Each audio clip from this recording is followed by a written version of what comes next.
Se trata del doctor Marco Antonio Álvarez Gómez, quien tocará el tema, la prueba pericial y el juramento estimatorio.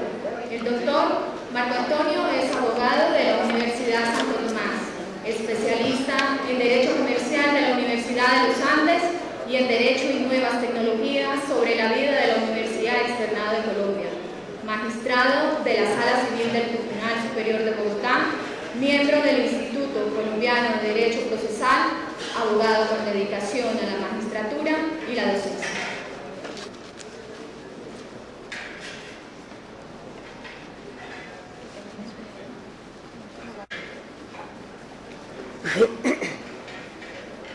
Muy buenos días para todos ustedes. Mi especial y caluroso saludo, en primer lugar, para el doctor Colmenares, mi agradecimiento.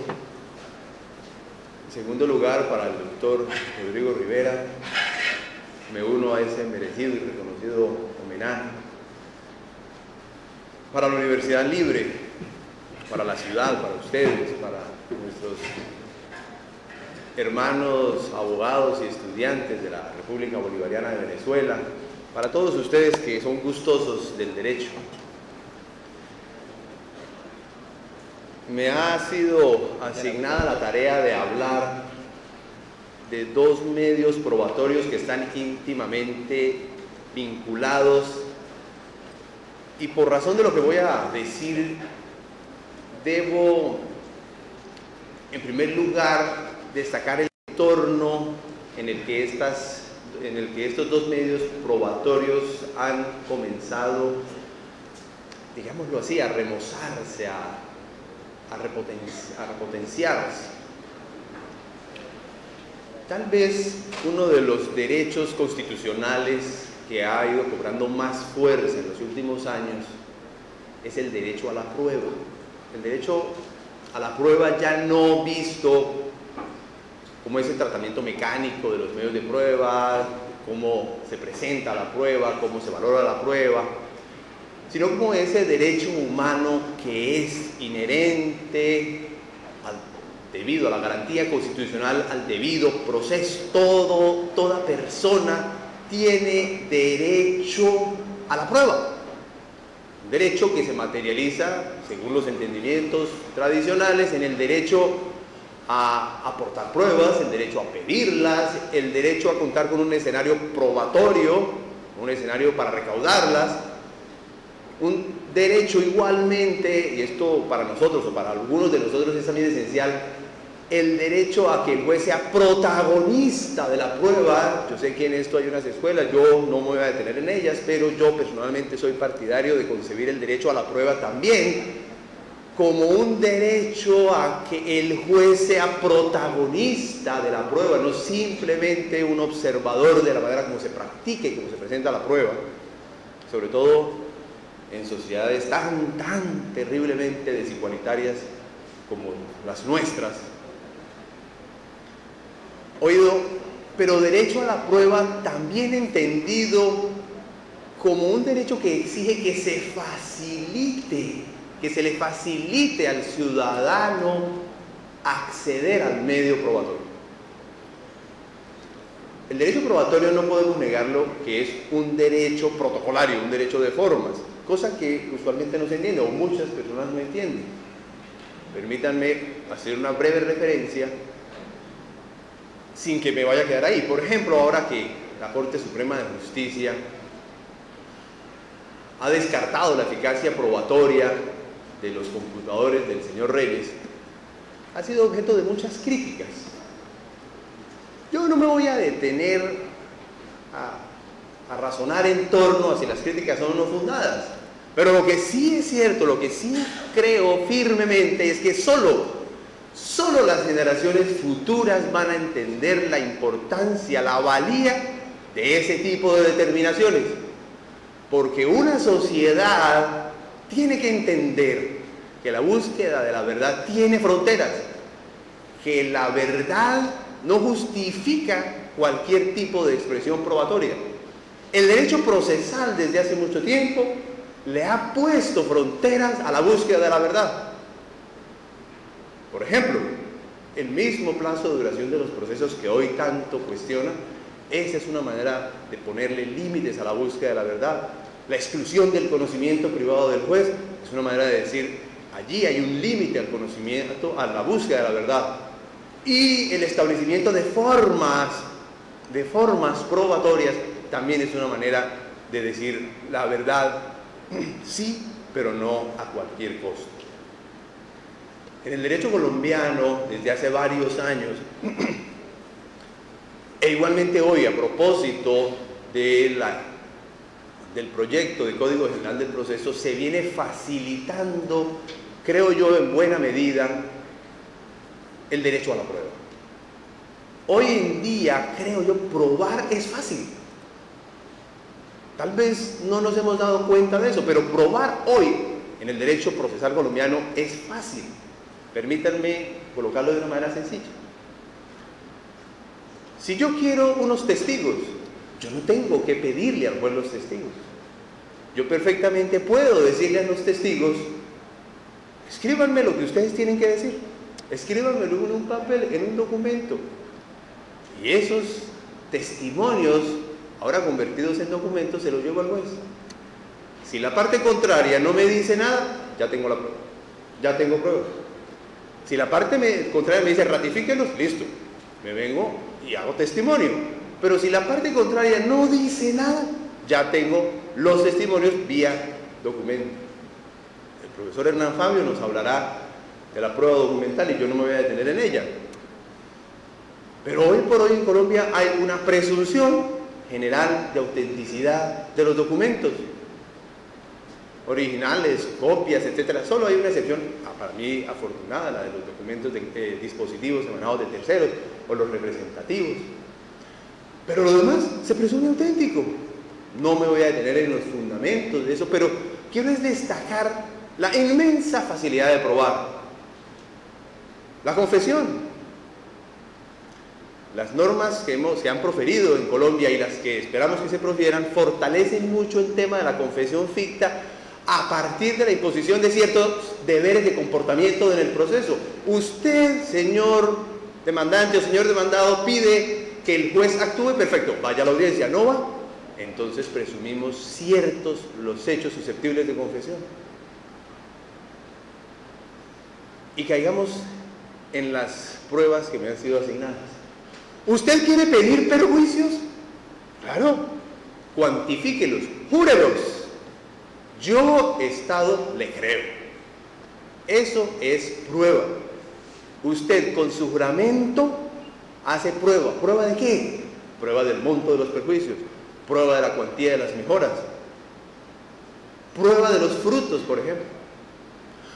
Y parejamente, usted quiere probar algún hecho del que se requiera auxilio de un perito, usted necesita un dato científico, técnico o artístico, tráigalo, apórtelo, aporte ese dictamen.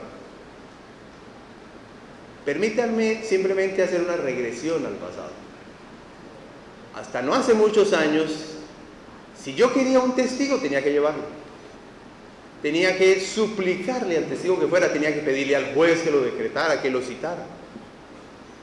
Si yo quería que se me tuviera en cuenta un documento, nuestro código establecía, y en cierta forma todavía establece, en una incoherencia que tenemos que salvar, muchas formalidades para que ese documento pudiera ser apreciado. La confesión ficta era muy limitada, el juramento estimatorio supremamente restringido, y no se diga del dictamen pericial. El dictamen pericial, una de las pruebas que más motivo de demora en los procesos judiciales colombianos ha generado. Los procesos judiciales colombianos, por cuenta, por ejemplo, del dictamen pericial, pueden gastarse 2, 3 y más años. Ojo, un dictamen pericial que en realidad no era más que una prueba en el que el juez era un intermediario, el juez designaba el perito, o todavía lo sigue haciendo, el juez designa perito, y cuando el perito le presenta el dictamen, lo único que hace el juez es comenzar a enviar el dictamen. El juez le dice, partes, aquí tienen el dictamen. Las partes le dicen al juez, señor juez, yo quiero que me lo aclaren. Entonces el juez recibe un documento de aclaración, perito, aclare. o perito o complemento, entonces el perito aclara o complemento si es que complementa y el juez recibe la aclaración y complementación y se le dice, tome partes. Y las partes le dicen, no señor juez, ahora objeto. Entonces el juez dice, mire que objetaron. Entonces otra vez comenzamos con otro dictamen y hacemos exactamente lo mismo. Probar hoy, creo yo, en el derecho colombiano es relativamente sencillo. ¿En qué sentido? En que las normas procesales actuales y las que vienen facilitan mucho esa posibilidad de probar. Detengámonos entonces en el juramento estimatorio. La ley 1395 repotenció lo que se conocía y se conoce como juramento estimatorio y que era un medio de prueba de esos que los profesores de derecho probatorio escasamente sacaban en media clase. Me dirijo aquí de manera puntual a los estudiantes de derecho. Cuando se hablaba del juramento estimatorio, simplemente se decía, ah sí, ahí hay un medio probatorio que solo es posible cuando la ley expresamente lo autoriza. Y se jura, y si la otra parte objeta, pues hay que probar y punto, y chao, sigamos, pasemos ahora al documento. Algo por el estilo, de muy poca monta. Hoy el juramento estimatorio ha tomado una valía especial, y me gusta, en lo personal, me encanta el juramento estimatorio, porque es un medio de prueba, primero, que le da efectividad a un principio fundamental en materia procesal y es el principio de lealtad. Lealtad para con el juez, lealtad para con la administración de justicia. Dos, porque es un medio de prueba que responsabiliza a la parte con su pretensión. Y tres, porque es un medio probatorio que impone cargas de comportamiento procesal. ¿Por qué es un medio probatorio que materializa el principio de lealtad? Es que en Colombia no podíamos seguir jugando con esos procesos en los que las personas le pedían al juez como pedirle a Dios. Si una persona se dañaba una uña, los perjuicios eran de 1.500 millones, 2 millones, 3.000 millones de pesos. ¿Por qué? Porque es que la pretensión no generaba ninguna consecuencia. Si después no me la concede, no hay ningún problema. A lo sumo. Y eso en materia de cosas. Pero al juez se le pide como pedirle a Dios. Y si se trata de demandado banco o si se trata de demandado de Estado, magnífico, pidamos. Pedir no es obligar. El juramento estimatorio obliga, ojo, obliga al que jura a que le diga al Estado, al juez, realmente, por ejemplo, mi daño ascendió a X suma. Eso hace el juramento estimatorio. Pero el juramento estimatorio también vincula de tal manera, como es apenas obvio, la estimación a la pretensión, que si ese juramento desborda, resulta desbordado, resulta desmedido, si finalmente la condena que se impone es muy inferior a lo estimado, eso tendrá un impacto patrimonial en el que juró. Coloquemos un ejemplo. Una persona dice, mis perjuicios fueron de 1.000 millones de pesos. Y después, lo efectivamente probado, si es que hubo objeción, fueron 100 millones de pesos. Esa desmedida, esa desproporción entre lo pedido y lo que efectivamente fue 900 millones de pesos, implicará que habrá un impacto en la pretensión. ¿Por qué? Porque ese que juró, deberá reconocerle a la otra parte 90 millones de pesos. En realidad la condena será escasamente por 10. ¿Por qué? Repito, porque el que jura tiene que responsabilizarse de la medida de su juramento. Pero también le impone cargas a la contraparte, porque es que el juramento es medio de prueba. Y será prueba mientras la otra parte no lo objete. Eso es lo importante del juramento. De alguna manera, así sea romántico decirlo, el juramento lo que nos dice es: usted puede hacerse su propia prueba. Ustedes saben que en el derecho probatorio eso no es aceptado. En el derecho probatorio hay una regla básica: nadie puede hacerse su propia prueba. Hay casos excepcionales. Por ejemplo, los comerciantes pueden hacerse su propia prueba. Expresión clara: los libros de comercio. Por eso los libros de comercio tienen una eficacia muy particular. las anotaciones que hacen los comerciantes tienen valor a favor de ellos. No me voy a detener en ese punto. El juramento estimatorio yo personalmente quiero verlo también como una manifestación de rompimiento de esa regla. Yo puedo hacerme mi propia prueba. Yo juro que los perjuicios que me causaron ascienden a 100 millones de pesos. Si la contraparte, ahí el deber de asumir ciertos comportamientos procesales, si la contraparte no objeta, no hace una manifestación de no aceptar esa estimación, en principio allí hay prueba y el juez en la sentencia podría sostener el fallo en ese juramento, en ese simple juramento, en esa sola manifestación.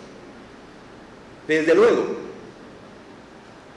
el derecho procesal colombiano se ha inclinado, a juicio de manera positiva, a exigir no simplemente una manifestación jurada, sino una manifestación jurada y razonada.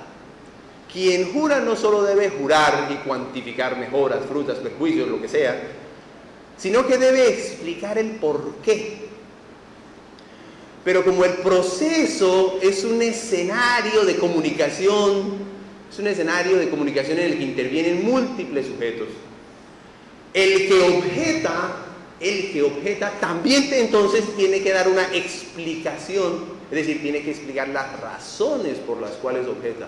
Es decir, al que jura no le basta jurar y al que soporta el juramento no le basta objetar. Es necesario que uno y otro a la hora de hacer el juramento o hacer la objeción expliquen las razones de sus respectivas posturas. Pero yo quiero resaltar que en el derecho actual, derecho procesal actual, el juramento estimatorio se ha convertido, a mi juicio, en una valiosa herramienta, no digo solo para el demandante o para el demandado que a veces tendrá que jurar, por ejemplo, cuando en un reivindicatorio pida mejoras. Se ha convertido en una valiosa herramienta para la administración de justicia, insisto, y me dispensan si soy muy reiterativo, porque es que el juramento ha generado responsabilidad, ha evitado la desmesura a la hora de pedir. Y parejo a este medio probatorio está el dictamen pericial. Las reglas que se han venido proponiendo en materia de dictamen pericial rompen con otra falsa creencia. ¿Quién dijo que una persona no puede aportar su propio dictamen? Yo recuerdo cuando empecé a ejercer la profesión hace ya 25 años, que yo le escuchaba a maestros decir, ¿cómo así? ¿Cómo así que una parte va a aportar su propio dictamen? Eso no puede ser. Entonces yo traigo mi propio perito. Entonces, imagínense, yo traigo la peritación que a mí me convenga. Eso era un mito. Eso era un completo mito, además que partía de la mala fe. Además que partía de la base de que los únicos profesionales probos y correctos, que así somos además, somos los abogados. Y que todos los demás, los arquitectos, los médicos, los ingenieros, los contadores, son una partida de profesionales que se venden al mejor postor. Como si yo pudiera salir, decir, necesito un dictamen de un médico que diga esto, yo la vendo. Eso no es así. En las nuevas normas dicen, señor demandante, señor demandado, usted necesita un dictamen, apórtelo, eso se llama sistema adversarial. Usted quiere contradecir el dictamen, apórtelo, eso se llama sistema adversarial. De esta manera, con este punto de partida, el dictamen pericial va a ganar, creo yo, en mérito, en fundamentación. Es que el dictamen pericial tiene una importancia sin igual para el juez, porque es que el dictamen se refiere a temas que el juez ni conoce ni maneja. Así de sencillo. Es uno de esos medios probatorios que sin decírselo de frente al juez, le dicen, señor juez, reconoce tu ignorancia. Entonces el juez necesita de ese medio probatorio para acceder al conocimiento, que es lo que fundamentalmente se hace en un proceso judicial. El proceso judicial no es más que un escenario para que el juez acceda al conocimiento, punto. Conocimiento que se lo dan las partes, conocimiento que se lo dan las pruebas. ¿Qué se hace entonces en materia de dictamen pericial? Primera gran modificación que han traído nuestras normas. El dictamen pericial lo aporta la parte, excepcionalmente lo podrá decretar el juez. Quien necesite un dictamen, me dispensan que aproveche la oportunidad, como dice el ciclista, que le diga al doctor Yunes, necesito un dictamen. Con ese dictamen hay que aportar los elementos que acrediten al perito. Y la segunda gran modificación que traen las normas que ya están vigentes y las que se están remozando en el Congreso es que la contradicción del dictamen se va a hacer y se hace de cara al juez, en audiencia. Yo quiero ver a los abogados interrogando a un perito. Yo quiero ver al juez interrogando al perito. Otra vez como el ciclista. Doctor Yunes, me dispensa que lo ocurre. Yo quiero ver a un abogado preguntándole con respeto al doctor Yunes por qué se utilizaron unos determinados marcadores genéticos, por qué se manejaron X o Y tablas, por qué X manejo de la probabilidad, X, Y y Z. Yo quiero ver eso. A mí personalmente no me gusta ese dictamen pericial en el que el juez es un simple intermediario, en el que el juez es simplemente un lector del medio probatorio y no cuando la prueba se recauda, sino cuando va a dictar sentencia. Yo personalmente no creo en la tarifa científica, no creo en un juez que simplemente sea resultadista, no creo. A mí me gusta un dictamen pericial en el que el perito vaya a la audiencia y allí las partes, a través del mecanismo de interrogar al perito, le pongan al juez en conocimiento de esos hechos que el perito conoce. ¿Por qué? Además que los hechos que el perito conoce, de esos datos de la técnica, de la ciencia o del arte que se necesitan para un determinado proceso judicial. Yo quiero un dictamen pericial.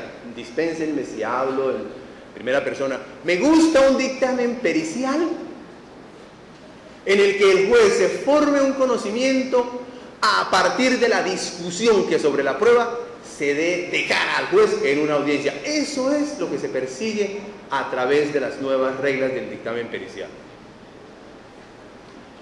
Un paréntesis aquí. En una reunión que se hacía ayer en el Tribunal de Bogotá a propósito de la reforma al Código General del Proceso, específicamente en temas de familia, en materia de procesos de filiación, se pidió mantener el esquema de dictamen pericial, pero no con contradicción en audiencia, sino por fuera de audiencia, el sistema clásico. Y hubo una razón práctica que sí nos puso a pensar. Es que en Colombia, si mal no estoy, solo hay, creo que 15 laboratorios certificados y acreditados. Eso fue el dato que me dieron ayer. No hay más. ¿Ustedes se imaginan lo que significaría que el perito que dio la prueba de marcadores genéticos tuviera que ir por todos los juzgados de Colombia a presentarse a una audiencia cuando solo existen entonces 15 laboratorios? Doctor Yunes, le va a tocar hacer un periplo bastante grande si eso se manejara así, a no ser que se quitara el requisito de la acreditación y de la certificación, que yo no creo que se vaya a quitar, pero bueno, cierro ese paréntesis. Pero ¿cuál es la importancia entonces de las nuevas reglas en materia de dictamen pericial? Primero, romper un mito. ¿Quién dijo que la parte no puede aportar su propio dictamen? Y dos, ¿qué importancia que el conocimiento que se quiere darle al juez a través de la peritación se dé de manera directa en una audiencia? Ahora bien, ¿qué enlace existe entre estos dos medios de prueba? El juramento estimatorio da prueba, pero da prueba mientras no sea objetado.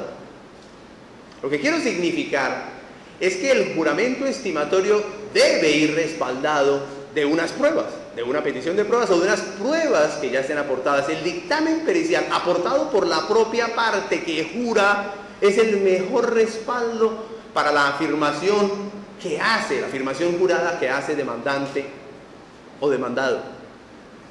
Aquel que objete entonces tendrá igualmente el deber no simplemente de objetar y de expresar las razones de su objeción, sino de igualmente aportar elementos de juicio que le permitan al juez hallar fundada esa objeción, porque, repito, el demandante, el que jura, tendrá mecanismos probatorios auxiliares para respaldar ese juramento.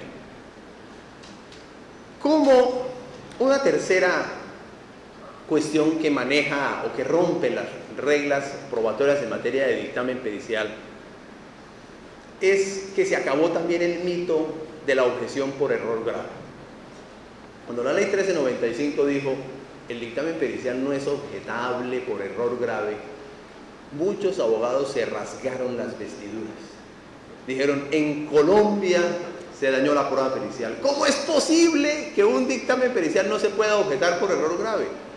Y como suele suceder en Colombia, entonces algún abogado salió corriendo y demandó a la norma ante la Corte Constitucional. Pues bien, cuando muchos auguraban la caída precipitada de la norma que decía que el dictamen pericial no podía ser objetado por error grave, la Corte Constitucional, en una muy buena sentencia, dijo, pues está bien, no tiene nada de malo, un dictamen perfecto, no es necesario que se objete por error grave. ¿Quién dijo que eso está mal? La Corte Constitucional dijo algo que es lógico, es que la contradicción del dictamen, ojo, puede establecerla el legislador por distintos caminos. No se trata en rigor de eliminar la posibilidad de evidenciar un error grave en el concepto del perito.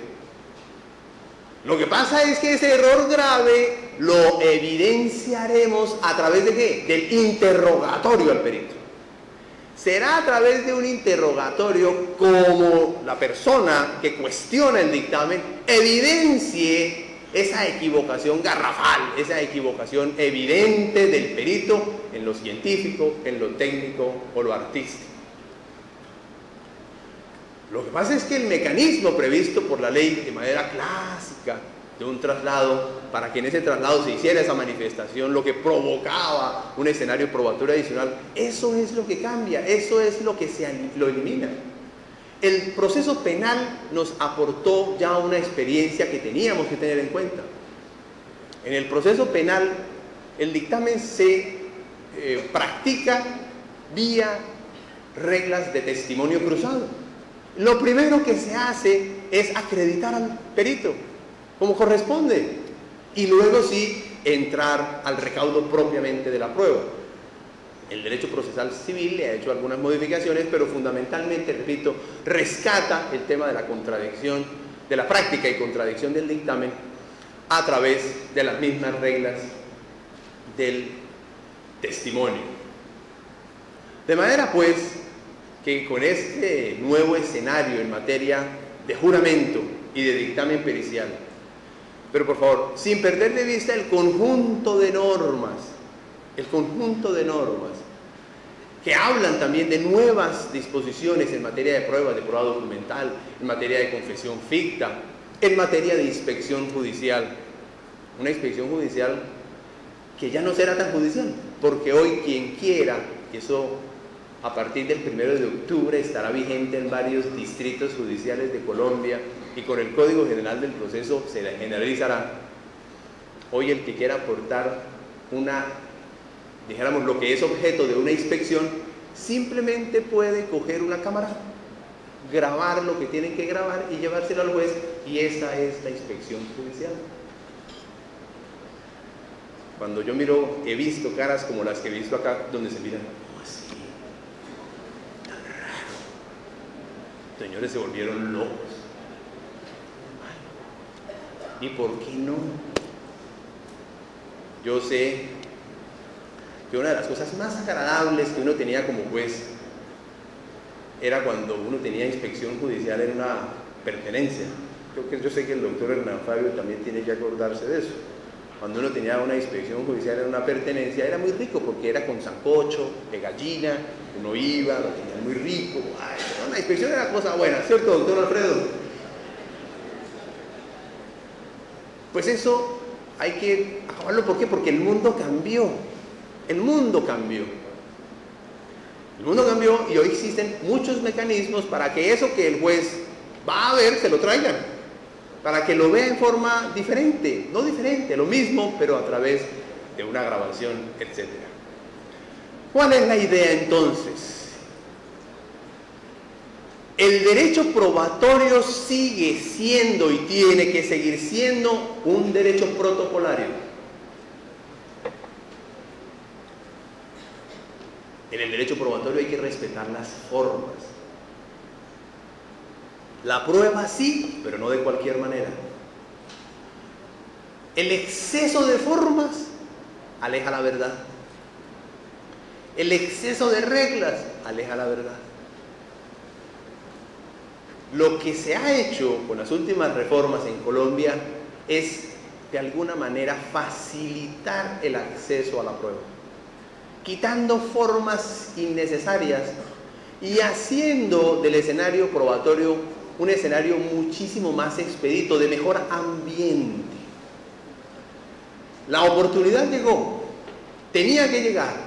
El proceso judicial se nos había convertido en un escenario terriblemente protocolizado, terriblemente formalista. Tenía que llegar. Esta es la oportunidad. Oportunidad que es una expresión, aquí comienzo a desviarme y lo hago de manera exprofeso, dejado llevar por la tentación de algo que acabo de escuchar. Pero no puedo, yo soy así, yo a veces me dejo llevar por la tentación y no me libro del mal.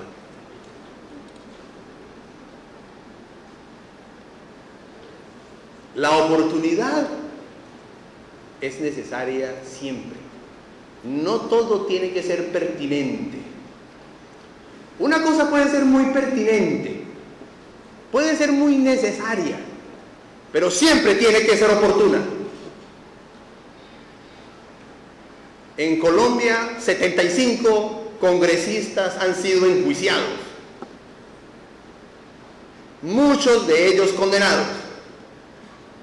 La Administración de Justicia colombiana ha hecho un papel que pocos reconocen y que solo, insisto, las generaciones futuras reconocerán. Nadie sabe o pocos saben la valía que han tenido las decisiones judiciales, tanto de la Corte Constitucional como del Consejo de Estado, como de la Corte Suprema de Justicia. La depuración jurídica, la depuración moral, la depuración de formas de trabajo por parte de muchos de los protagonistas en Colombia han encontrado una respuesta positiva en la Administración de Justicia. Una reserva moral hay allí. ¿La Administración de Justicia colombiana necesita reformas? Sí. ¿Son necesarias? Sí. ¿Muchas de las propuestas son pertinentes? Sí. Pero son inoportunas. Pero son inoportunas porque en un escenario en el que la justicia está actuando para bien de cada uno de los colombianos, no es correcto que se vengan a hacer propuestas y a generar escenarios que pueden socavar la actividad de los jueces. Repito, necesarias sí, muchas pertinentes, pero todo en la vida tiene que ser oportuna, todo tiene que ser oportuno. Para nosotros los que profesamos un cariño y una dedicación especial a la Administración de Justicia, nos preocupa, no solo como administradores de justicia, sino como ciudadanos, nos preocupa mucho que se presenten reformas a la Administración de Justicia justo en los momentos en que la Administración de Justicia actúa. ¿Saben cuál es la mejor reforma a la Administración de Justicia actualmente en trámite? La que más toca con la gente, la verdadera reforma a la justicia, el Código General del Proceso. Porque esa sí es una reforma que toca con la manera de ser de los juicios. El Código General del Proceso se ocupa del consumidor, de esa clase social, la clase social más grande que hay en el mundo, la de los consumidores. Lo que pasa es que no se han dado cuenta que existen. Toca con el acreedor, toca con el deudor, toca con el divorciado, con el separado, con el niño, con el arrendatario, con el poseedor, con el propietario. Toca con todos y cada uno de los... Esa es una verdadera reforma a la justicia. Ya está en el Congreso, en el escenario natural de la democracia. Esa es, a mi juicio, la verdadera reforma. Muchísimas gracias, muy amables.